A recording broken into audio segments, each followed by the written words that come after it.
So I'm Priyam. I'm a graduate student from Purdue University. And today I'm going to talk about my paper, Venerable, Variadic, Vulnerabilities, Vanquished. It's a joint work with Alessandro di Federico from Politecnico di Milano, Scott Carr, who recently graduated from Purdue, our collaborators from UC Irvine, Prabhu Rajasekaran, Stijn Volckaert, Yeoul, Professor Michael Franz, and my awesome advisor, Mathias. So with all the existing defense mechanisms, you might feel that you are safe. Well, you're not. So from the title, we can see that I'm going to talk about variadic vulnerabilities. So from where these vulnerabilities come? They come from the variadic function. So we know that C and C++ are the most popular system languages for their flexibility, for their low overhead abstraction. This language supports variadic functions.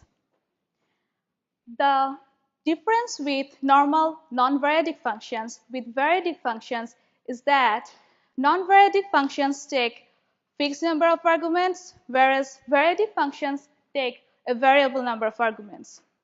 How can we recognize a variadic function?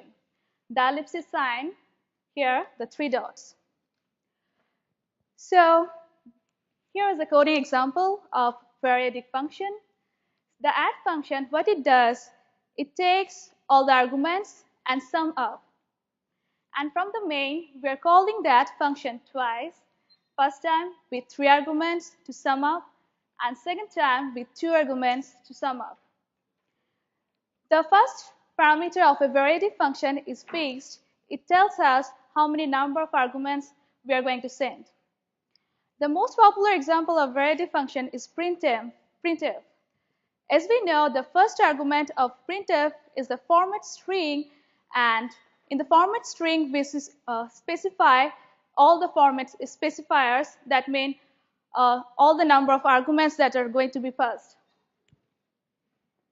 So from here we can see that the caller has to mention the number of arguments as well as the type. So there is this contract is implicit between the caller and the callee, and there is no way to statically check the contract. There are a couple of other interesting things about variadic function. There are a couple of macros we need to define a variadic function. For example, the first one is VList. So it defines all the arguments and their types and to retrieve the information. The second one is VStart. The job of this macro is to initialize the variadic list. The third one is the VArg. What it does, it retrieves the next argument from the variadic list. And finally, the VAEnd. So what it does at the end, it deallocates all the, or released all the variadic arguments from the list.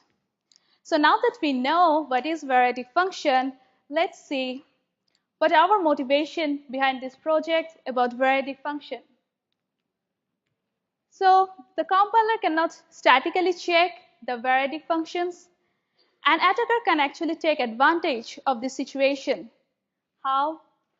It can break the implicit contract by changing the number of arguments, either by sending arguments more than that is expected or less arguments, or either by changing the argument type. All the existing defense mechanisms, for example, address space layout randomization, data execution prevention, control flow integrity, these mechanisms don't prevent this kind of attack. For example, the glibc 45 source, it can actually check for the number of arguments consumed, but it cannot check the type of the arguments. So why are we concerned about the variadic functions? Because they are everywhere. We have analyzed a bunch of softwares, for example, Firefox, Chromium, FreeBSD, Apache, CPython, Nginx, OpenSSL, and we try to analyze how many call sites are there, how many functions are there. The second and third column shows here the number of arguments, the total number of arguments, and the indirect. So the indirect call side is an interesting case because an attacker can actually modify an indirect function pointer and can take advantage of it. And the next two columns are the variadic functions and how many of them are address taken. And finally, the unique prototype of variadic functions. This is to show that all the software that we analyzed contain variadic functions. And they also contain, a lot of them contain indirect call sides. So the attacker has plenty of opportunities to modify these variadic calls and violate the contract between the caller and callee. So our threat model.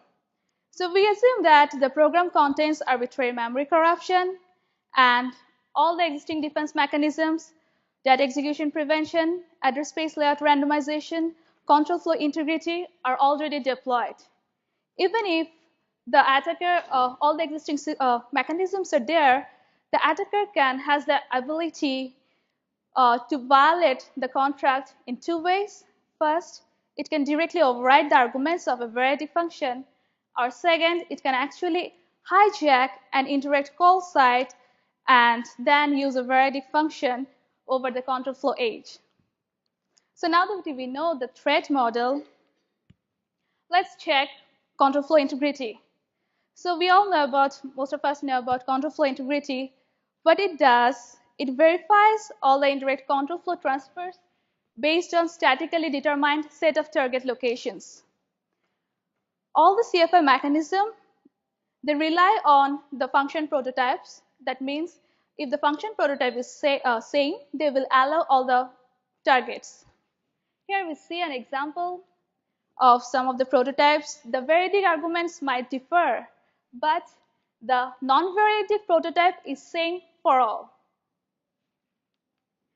So the CFI mechanism cannot protect from all of the attacks that are possible to variadic function because of their huge rely on function prototypes.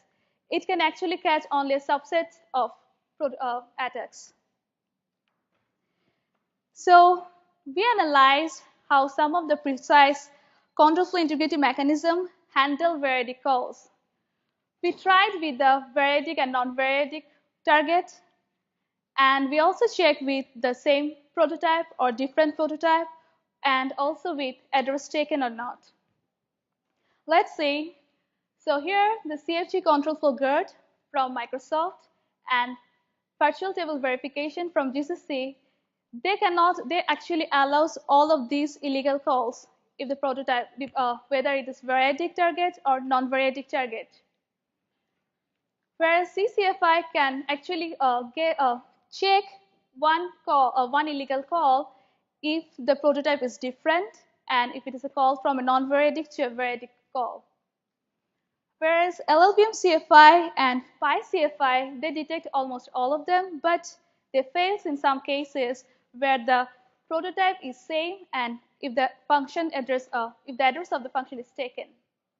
And the last row shows here that all the CFI mechanism can fail if we directly overwrite the arguments of the function. So Hex Pearson can actually check all these illegal calls.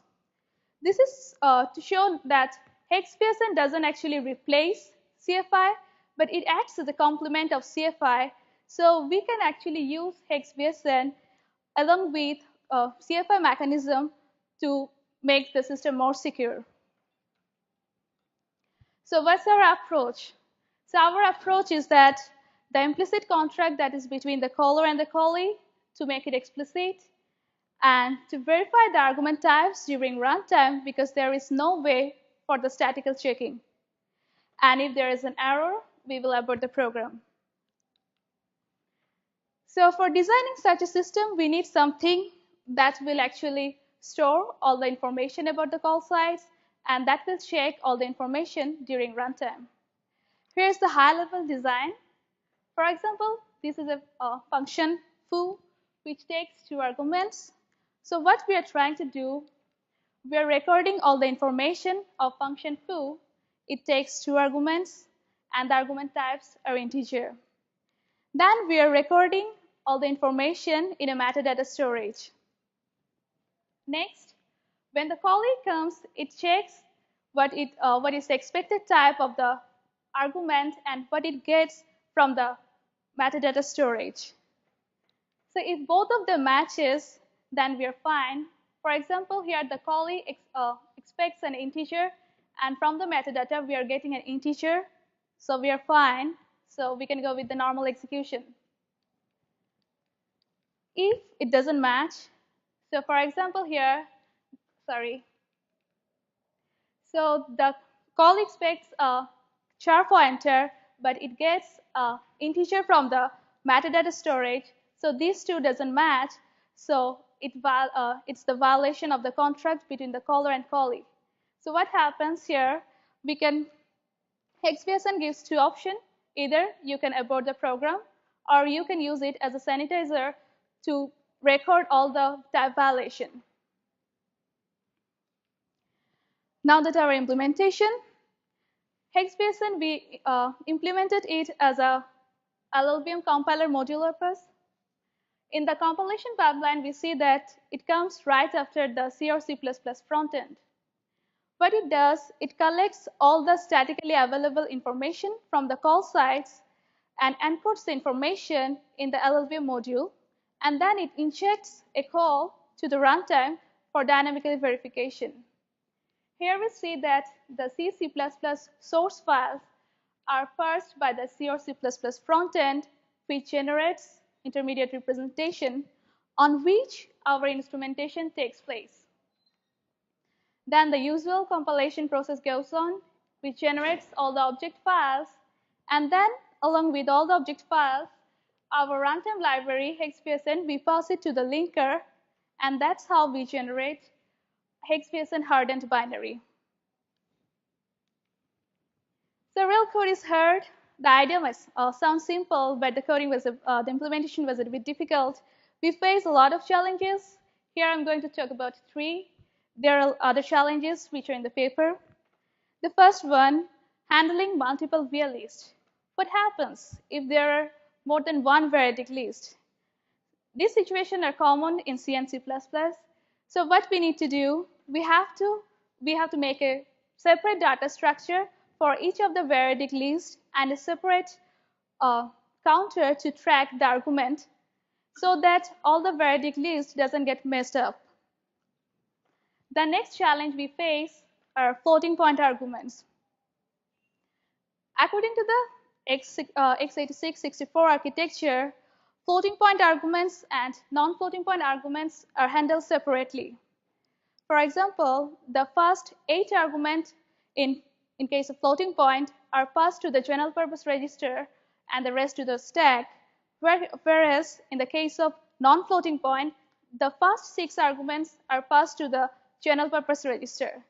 So we had to ensure that we are handling both of them separately, and we are ensuring them there is not any issue because of floating point and non-floating point. Another issue we faced is handling aggregate data types. So aggregate data types are the types like structure, union. So according to the ABI, if the members of the structure or union, if they fits into the register, the caller will actually unpack them. For example, if I have a struct with 2 integer arguments and it fits into the register, so what will the caller will do? It will send it as a normal integer instead of sending it as a structure. And from the callee perspective, there is no way to distinguish between whether it's a structure or whether it's actually an integer. So to handle this issue, what we did, we traced back for each of the type, whether it's a primitive type or whether it's an aggregate type actually. And that's how we handled aggregate data types. So about our evaluation. So we did comparison with state-of-the-art CFI mechanisms. We discussed it before. Next, about the prevalence of Variadic function in existing software. As I mentioned before, we analyzed all the softwares and we showed that there are Variadic functions in most of the existing software. Next, our performance overhead with Spec CPU 2006 benchmark, and Firefox. Next, we checked whether Hex Pearson can actually detect known vulnerabilities. Sudo is a command we know, which helps us to execute shell commands. If compromised, sudo can be used to escalate the privilege level of a non-authorized user. There is a known vulnerability, format string vulnerability in sudo, which actually exploits this vulnerability and exploits to escalate the privilege level. Existing defense mechanism cannot catch this format string, and we tried with also W format, and we ensured that the exploit cannot be detected. So what we did, we created a sudo, Hex Pearson hardened sudo along with the C library, and as expected, Hex Pearson can actually detect this kind of exploit. So Hex Pearson can detect most of the format string exploits. So it is a subset. The format string vulnerabilities are the subset of other vulnerabilities of Variadic function. So it covers all the vulnerabilities related to format string. Next, our performance overhead. We know that Spec CPU 2006 is a well-known benchmarking tool. The x-axis shows here all the benchmarks, and the y-axis are the performance overhead. This is a normalized graph. It shows that Hex Pearson incurs a very low overhead. When analyzing Spec CPU 2006 benchmark, we find a couple of interesting cases. For example, in the Omni GBP benchmark, we find that the callee expects a char pointer, but the caller is actually sending a null, and it's treated as an integer 64-bit. Another thing we found is that Perl benchmark, whether the callee expects a 32-bit integer, but the caller actually sends the subtraction of two char pointers, which is 64-bit. So these are the kind of type violation that Hex Pearson can flag. Next, we analyzed Firefox with native Firefox and Hex Pearson hardened Firefox. We analyzed three benchmarking tools: Octane, Jetstream, Kraken. For Octane and Jetstream, what they do, the runtime of the test case, they try to give a score which is inversely proportional to the time it takes to perform a test case. And in case of Kraken, it actually checks the speed of a test case. So for Octane and Jetstream, the higher the better, and for Kraken, the lower the better. Here we can see that Hex Pearson incurs a very low overhead, 0.32% for Octane, for Jetstream 0.61%, and for Kraken 0.18%. We also found a couple of interesting cases in Firefox as well, similar to the spec benchmark. For example, sometimes the caller expects an unsigned int, but the caller is actually sending an unsigned log. And we also find some queries, some type violation in SQLite query as well. So conclusion, Hex Pearson can successfully monitor Variadic arguments. We can easily use it for runtime monitor, or we can use it as a sanitizer for the bug finding. It can actually detect bugs if there is any type mismatch in the Variadic function. It incurs negligible overhead, as we've seen. For spec, it's just 0.45%, and for Firefox, it incurs 0.18%. So that's it. Our code is open source, and you can find it in the link. Thank you, and that's how we vanquished all the Variadic vulnerabilities.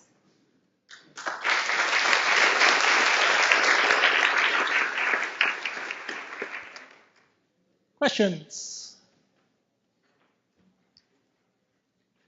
Hi, Ben Stock from CISPA. Interesting talk. I was wondering, you said that you have this metadata storage, and you were talking about the performance overhead, but if you store additional data, you need more space, right, on RAM. Can you say something about the overhead of that? Definitely. So the metadata we are collecting is during, like statically, during our instrumentation. And first, suppose we have a couple of calls, suppose 3 calls. In the example we have seen, like we have been calling that function 2 times. So for the first time, we are storing the metadata, and if the call is over, we are removing it from our metadata storage. So we are doing a, so let me show. Backup slide. So I feel good that I have a backup slide. So here you can see that we are doing some pre-call before the instrumentation, before the call, and then we are, after the call is over, we are like doing a post call to remove it from the metadata. So we are fine with it. Right. Thank you. Hi, William Coulter at Hopkins Applied Physics Laboratory. I'm just curious, is there ever a case where somebody would want a different argument, a different number of variable arguments at runtime, or could this just be done through compile time checking altogether? No, we are checking it. We are checking it in runtime. So we are in the static instrumentation. If there is a Variadic function call, we are injecting a runtime call, and then we are actually the verification is done during runtime. So if there is a argument type mismatch, or the number is like I'm sending more than the expected numbers, there will be a flag. Right, I understand that, but yeah. Is there ever a case where you wouldn't, where somebody looking at the code couldn't tell at compile time that there was a discrepancy? Like, could somebody, is there ever a valid use case where instead of add 3 and then a bunch of stuff, it's add and then take some user input? Or is this just essentially enforcing a compile time known constraint if the compiler were smart enough? Yeah, but there's no existing compiler that was smart enough until my knowledge, like according to my knowledge, because the compiler doesn't know statically how many arguments are going to be sent. It can be a function pointer, indirect call site, and I can send a lot of arguments during runtime. Is that answer your call? Yeah, yeah. Okay, thank you. Other questions? So I have one in your performance measurement that you did with the browser benchmarks. Yes. So are any of the Variadic functions actually called during the execution of these benchmarks? Yes. Okay.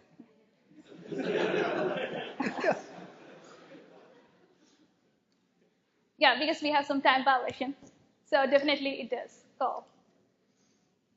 So we can actually detect type violation in Firefox, so that proves that it's actually calling Variadic function. That is in Firefox, but that's not necessarily related to what the benchmarks are, right? Yeah, so when we are catching so we are running the benchmarks, and then we are catching whether it's like generating any type violation or not. Thank you. I have no question. I have just a comment. This is not only her first paper ever, but also her first talk ever, and she is a relatively new grad student. So, congratulations. Thank you.